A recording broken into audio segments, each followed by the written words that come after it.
Your Honor, she believes that I am working with the prosecution. I've tried to explain to her. Excuse me? Oh, no, go ahead. I want to hear. This courtroom battle is already off to a chaotic start. A defendant who doesn't trust her own attorney, a father trying to control the legal strategy from the sidelines, and a judge who's clearly losing patience with the situation. What should have been a straightforward hearing is now turning into a power struggle over control, trust, and legal reality. The defense says they're trying to protect her from even more serious charges, but she believes they're working against her. So the question is, who's really right here? Is this a lawyer trying to save his client, or a defendant about to sabotage her own case? Court calls the case, People versus Martina Smith. Water Assistant Prosecuting People. Good afternoon. May it please this honorable court, Kareem Johnson, on behalf of Martina Smith, who's approaching to my immediate right. Your name? Martina Smith. All right.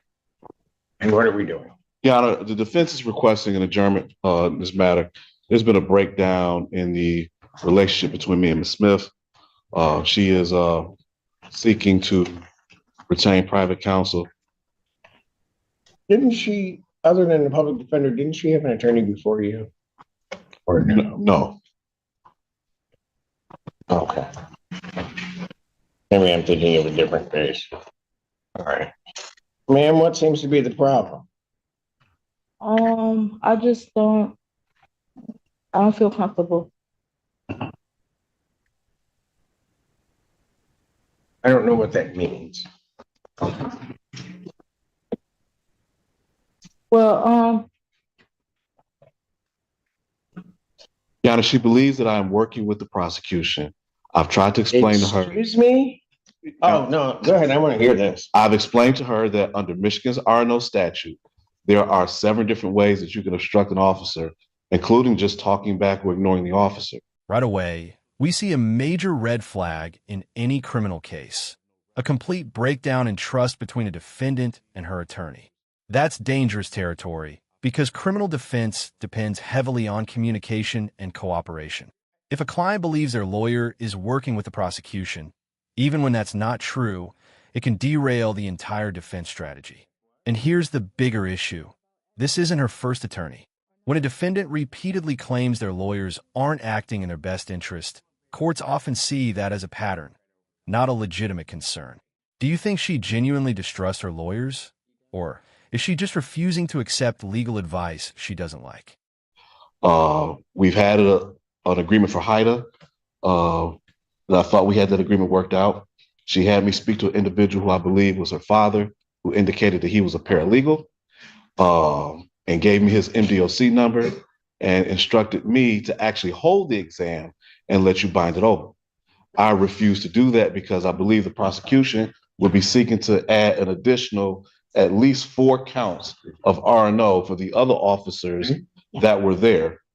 And I told him that what I would do is I would ask for an adjournment because having additional charges added plus walking away from an agreement which she would have no record, her should be in 25, so she needs the prosecutor's consent for HITA.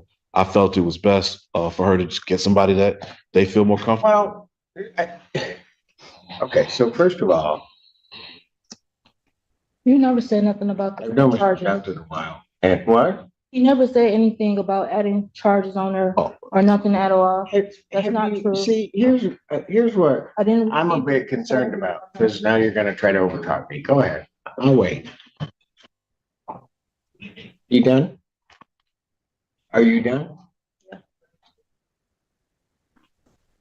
Yeah.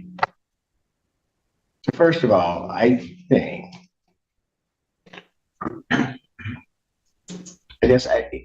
because I've watched this attorney in my courtroom on various occasions doing things.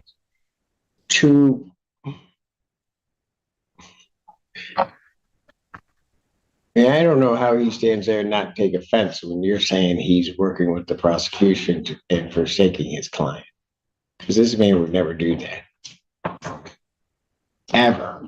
I mean, I that's what I just find kind of just crazy. And if he really thought it was in your best interest to have the exam, there is not a doubt in my mind he'd hold the exam. So that's the first thing. And I was right. This is now the second attorney. Because as my staff would remind me, I was looking for the paperwork. You had Mr. Elman before. And you basically had that same complaint.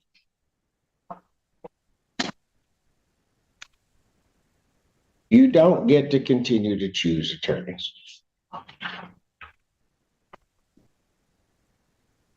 So I guess part of the problem is going to be, this is set for preliminary examination. And I understand that part of the reason that counsel is asking for the adjournment is really to save you. I am almost of the mind that you don't want to take his advice. You don't want to do whatever. Let's hold the exam. If you get charges at it, you get charges at it. That's your call.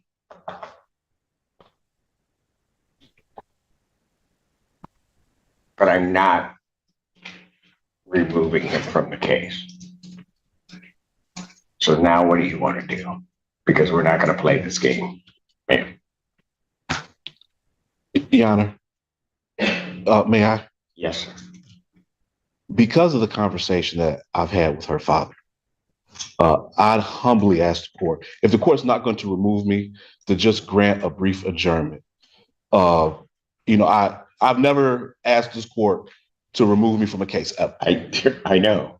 But we have somebody who has not looked at the body camera footage, advising his daughter on what to do in a criminal case in which she could walk away with multiple felonies.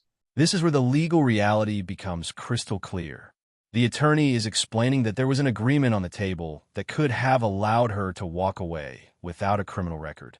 But instead of accepting that deal, outside advice, possibly from her father, has complicated everything.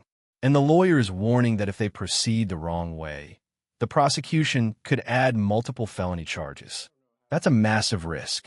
In criminal court, strategy isn't about pride or personal feelings. It's about minimizing consequences. Walking away clean versus facing several felonies is the difference between a second chance and a permanent record. So ask yourself, would you trust the attorney standing next to you or the advice of someone who hasn't even seen the evidence? So I understand the court's frustration.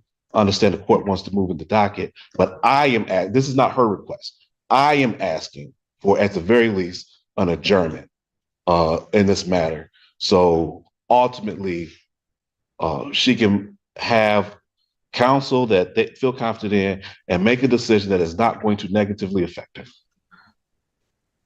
Well, people have a position regarding adjournment.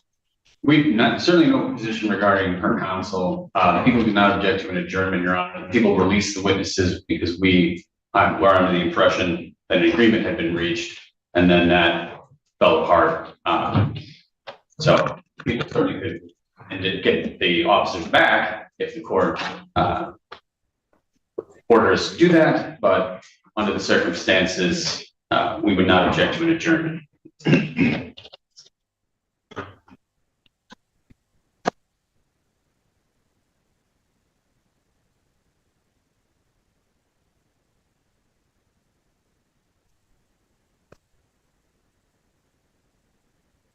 I'll grant the adjournment. I can give you, because it's got to go before me, I can give you next week or the 13th, I think is. What day next week, Your Honor? The 30th. It'd be Tuesday next week. That's fine, Your Honor. That'll work. Yes, sir.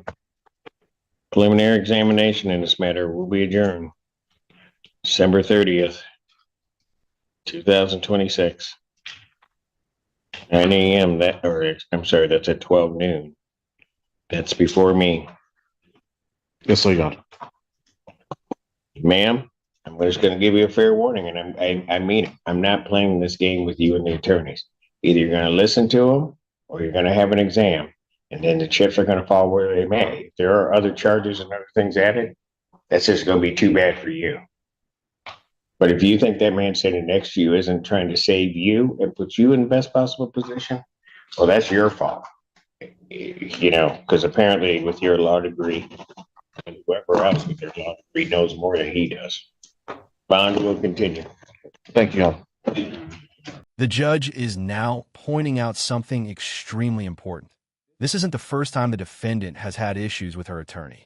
Courts take this very seriously because the justice system can't function if defendants keep cycling through lawyers simply because they don't like the advice they're getting.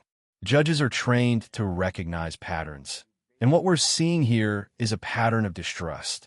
From the court's perspective, this starts to look less like a legal problem and more like a refusal to accept reality. And when a judge reaches this level of frustration, it usually means patience is running out.